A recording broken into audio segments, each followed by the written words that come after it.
David Lynch is one of the greatest artists of all time. He's created the most striking, thought-provoking, and challenging cinema that no other human has come close to making.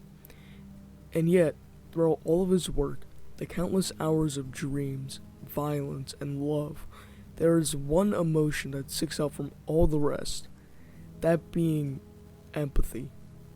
Now, what does David Lynch and empathy have to do with each other?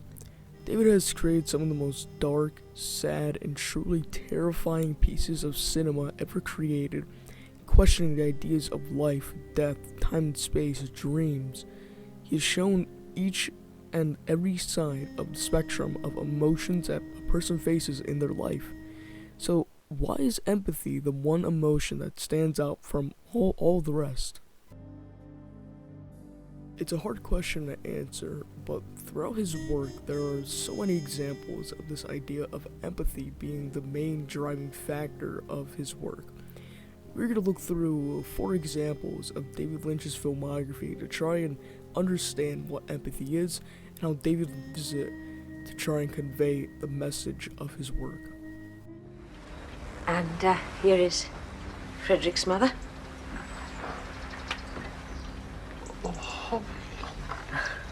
And these are my parents. Elephant Man is one of Lynch's most bizarre works. That's where he's saying something because of his body of work, but the Elephant Man always seems to be the odd one out. And yet, this always felt like a David Lynch movie. Not some studio movie that needed a director at a helm, but a real David Lynch movie. And why is that? From the beautiful cinematography done by Freddie Francis, who shot some of my favorite movies out there like Glory, great, to the heartfelt acting of John Hurt and Anthony Hopkins, to the incredible sound design. I mean, holy God, that sound design is amazing. What makes this movie stand out so much? It's more than the great production of the movie that makes this great. It's that idea of empathy. The movie, more than probably every other David Lynch movie, has made the main idea of it being empathy. For all we could have known, John Merrick could have been left to history as a freak with a sappy story. However, it's the idea of empathy that brings out the virtues of all the characters in the movie. It's the empathy of Dr. Trebs that gets John out of the situation he is in. It was the empathy of Mrs. Kendall that made John feel love again.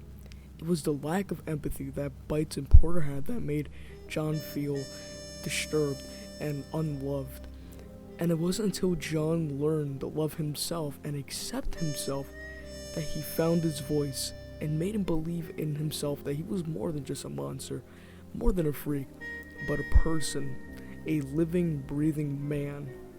Empathy was the answer to all of this, and it was David Lynch who made it as clear as day.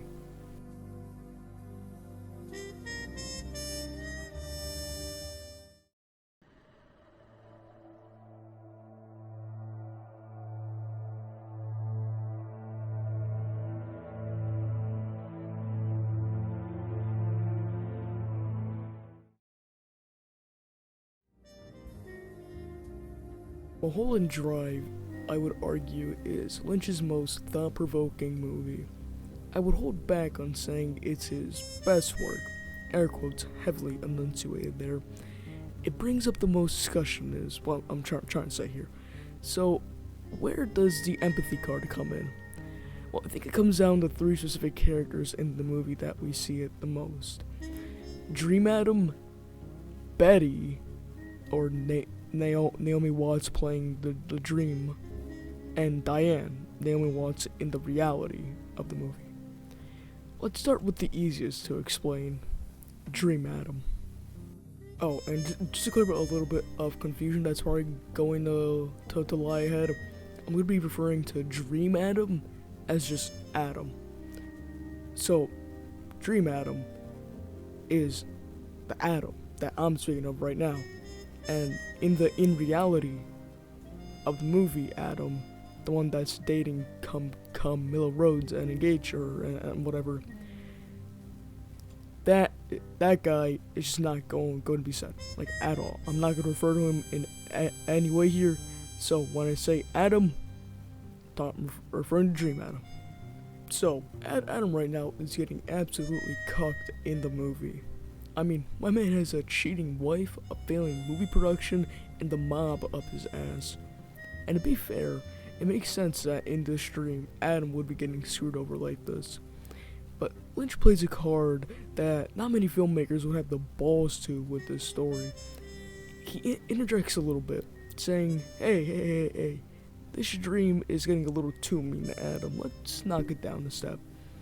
And I think that really means a lot in a movie like this. Realizing how mean-spirited it was getting, and realizing that maybe he should make his characters a little bit more nice and not too much of a douche. Yeah, I truly do think that this shows great character in David Lynch.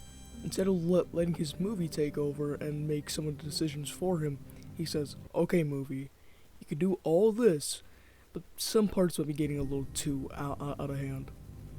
And I respect him for that.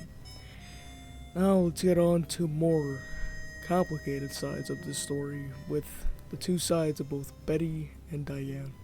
In a sense, they are both the same. However, Betty is the dream life of Diane. Pretty self-explanatory when watching the movie and paying close enough attention. But why is it so easy to get lost in the dream? The warmth of it. Really, this tackles the other ideas of the movie, and it's probably not best to talk about it here. A video about David Lynch and empathy. But I'll try to solve this in the extent of trying to prove my point. But again, this isn't a Mulholland Drive explained video. I'm just trying to prove a point. The dream world is ideal, the perfect and safe world that we watch and grew to care for in the 2 hours of the movie. But when we are shown reality and what reality looks like, we get scared and feel like to go back to the dream. However, Lynch, while being the dreamer that he is, grounds us in reality. And it's in the true beauty of the Silencio scene where we can see this in motion. Beauty of the Silencio scene is the fact that Diane, the real person, is coming to terms that she can't stay in her dream for long.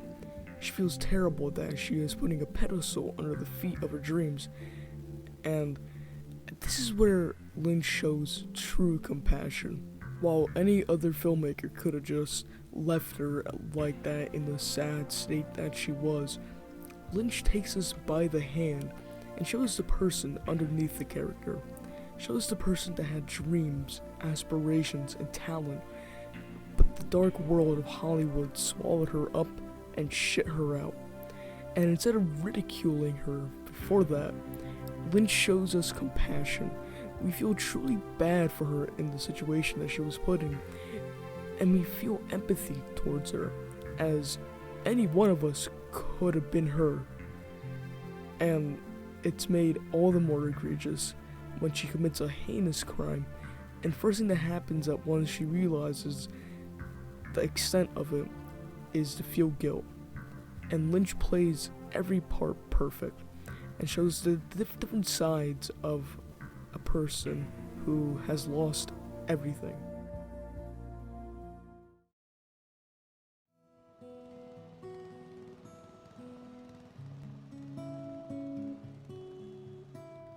I'm a Netto, it's Alvin, and he's driving his lawnmower. This is also another weird spot in David Lynch's filmography. A Disney rated PG movie about an old guy driving to his brother on a lawnmower. Doesn't sound like David Lynch at all, and yet this is one of the best examples of David Lynch's work and the messaging he's trying to provide. I'd argue that this might be one of the best examples of his style at work. Crazy, I know, but it truly is that. And it's empathy that makes this movie, as we see a man go on a cross-country mission for no other purpose other than to apologize to his brother. I mean, the score and cinematography is so warm and lovely, the acting incredible. It's probably the most empathetic movie ever made. And David Lynch, while yeah, there probably was a little bit of Disney shoo-ins, I do think Lynch really just wanted to show these people and show how there is care and love in the world, that it's not all dark and serious like how he usually depicts it. David Lynch shows us that endearment isn't a weakness, but a strength. That love and kindness is not for the weak. That we could all take a little snippet of the lives of the straights and put it in our own lives. That maybe we could all just be a little more empathetic towards each other, and maybe we can make an impact on other people and ourselves.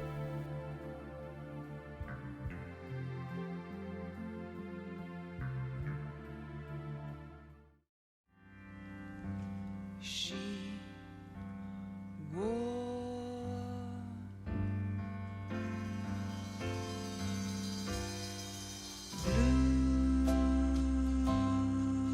blue velvet, bluer than velvet was the night. Me and Blue Velvet have been on a rocky road. My opinions on it have gone and oh, and it's gone oh, and it's gone oh, and it's gone oh. But after rewatching it and having the trippiest dream I've ever had, it's safe to say that I really enjoyed Blue Velvet. And while doing research in this video, I realized how empathetic it actually is. Blue Velvet is a very interesting movie. Like many David Lynch movies, you can look at it in many different ways. If you look at it as a crime thriller, you can. If you look at it as a dirty movie, you can. However, Blue Velvet, more than anything, is a tragedy. We see a young man learn the hard truths of reality and the sadness that plagues it. We see a talented woman be forced to be nothing more than a singing meatbag for a deprived and sad man who has committed an egregious crime. It is a tragedy when you look at it at face value, and it could have been kept as that. Once more, David Lynch comes to the rescue. Instead of keeping it as a sad tale, he makes us see the light in the movie.